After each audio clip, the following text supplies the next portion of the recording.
13-Week Theater is supported by Patreon. Subscribe now and get exclusive early access.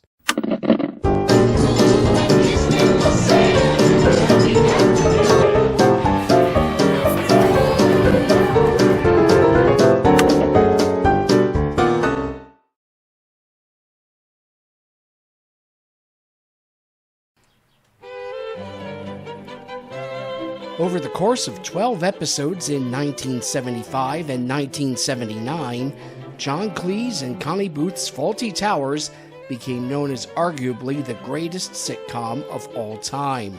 I know nothing. I'm going to send you to a vivisectionist. 2 attempts have been made at adapting the series for American television. One called Snavely in 1978, starring Harvey Korman and Betty White. The other called Amanda's in 1983, starring B. Arthur, but that's another story. Both attempts flopped. By the late 1990s, however, the producer team of Judd Pillett and John Peasley thought the time might have come to give it a third try. Having worked together on the series Coach and the short-lived Something So Right, the pair thought that another crack at Fawlty Towers might finally be a success. And they knew just who they wanted for the lead. With the cancellation of the John Larroquette show in the middle of its 4th season in 1996, its eponymous lead actor was looking for a new vehicle. The show had had Larroquette playing the manager of a bus terminal, where he was constantly interacting with a regular group of bizarre characters and just about anybody who could walk in off the street. A situation very similar to Fawlty Towers' Seaside Hotel. After wrangling himself an executive producer credit for the show as part of his deal, Larroquette signed on as the latest incarnation of Basil Fawlty, the aptly named Royal Payne. As his wife Constance Payne, producers signed veteran film and TV actress JoBeth Williams. Julie Benz, who had been playing Darla on Buffy the Vampire Slayer, signed on as the hotel's maid, and comedian Rick Batalla as the hotel's Indian bellhop Mo. From the beginning, Pillett and Peasley wanted to avoid some of the mistakes made by the previous attempts. For one, where the Snavely's pilot had been a rewrite of the Fawlty Towers episode The Hotel Inspectors, and Amanda's pilot had been a rewrite of the Fawlty Towers episode The Hotel Inspectors, Payne's pilot was a rewrite of... All right, look, honey. If you girls want to work the other bars on the beach, that's okay, but not Whispering Pines, all right? So why don't you take your tight sweater and your short skirt and your daddy want to do it smile and beat it before I call a cop. Hi, I'm Beth McNeil. I'm the hotel critic from the Mobile Guide.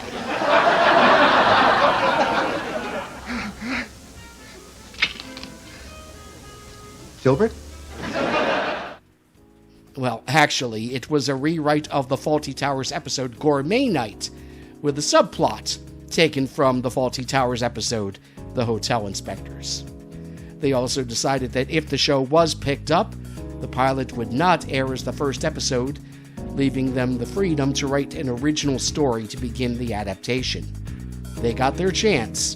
CBS bought the pilot as a mid-season replacement series with a 13-episode order. Wednesday, check into a hotel where the staff is eager to please. I need you to run upstairs.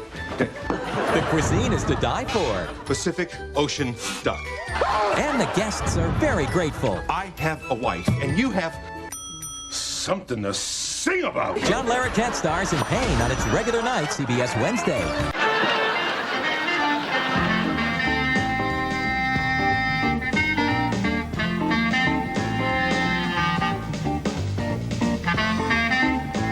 Debuted with a sneak peek on Monday, March 15th, 1999, before moving to its regular Wednesday night time slot 2 days later. And things went about as bad as you'd expect.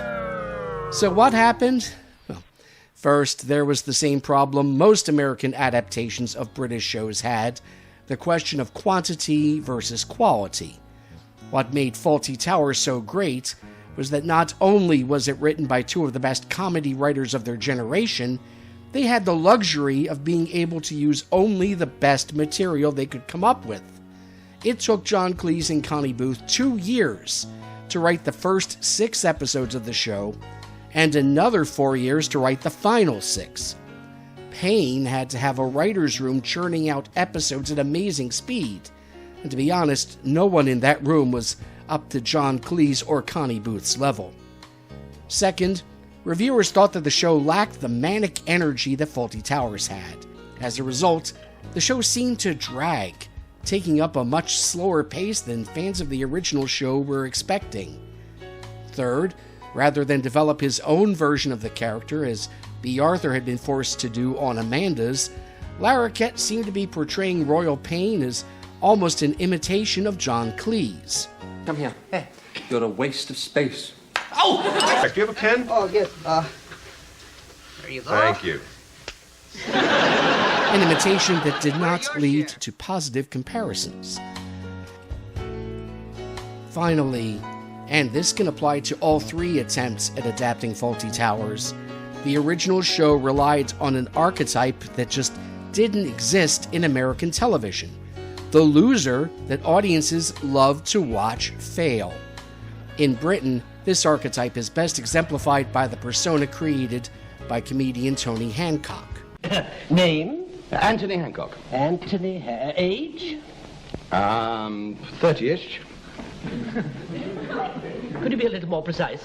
Early 30s, you know, not quite over the hump. Have you ever been married? No. Engaged? No. Regular girlfriends? No. Casual girlfriends? No. Do you like women? Yes. Oh.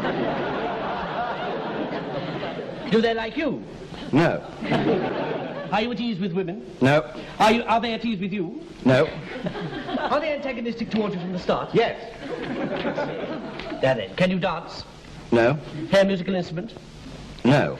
Can you interest women conversationally? No. Can you amuse them? No.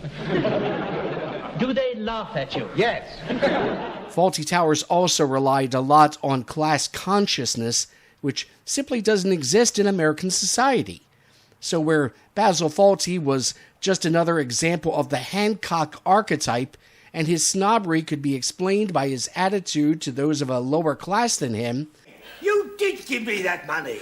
You won it on that horse. Royal Payne just comes across as an asshole. Mr. and Mrs. Smith, you're leaving us. Yes, the nights will be so quiet around here with just the pipes banging. Beg your pardon? You'll have to excuse my husband. He woke up this morning. Royal, do you realize this is the first time the hotel has been full since we took in the survivors from that train wreck? Yeah, but you can't always count on that kind of luck. Excuse me, let me clear up this little misunderstanding. Now, Mo, in America, where you are now, O can mean surprise. O can mean I just realized something. There's O as in the number 0, and then there's O as in oh! That's right, an expression of discomfort. Oddly enough, Payne was the only version of Fawlty Towers that John Cleese actually liked, to the point that he approached Peasley and Pillett, offering to contribute material and take on a recurring role as a rival hotel owner in the 2nd season. But that would never come to pass, since CBS had no interest in the 2nd season, or even in finishing the 1st. They pulled the plug on April 28th after only 8 episodes. The 9th would never be seen in the US, but oddly enough, did air in the UK on ITV. Fortunately for the cast, Payne drew so little attention in the US that it didn't hurt any of their careers, and they all went on to better things.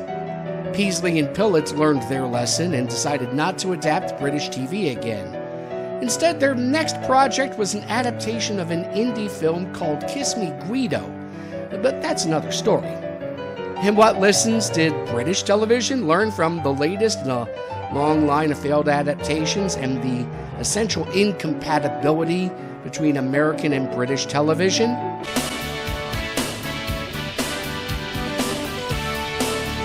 Not a damned thing.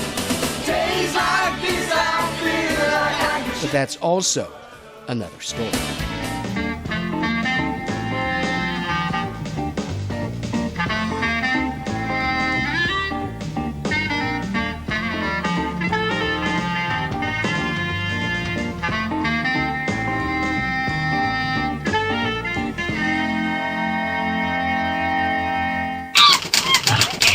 Monkey.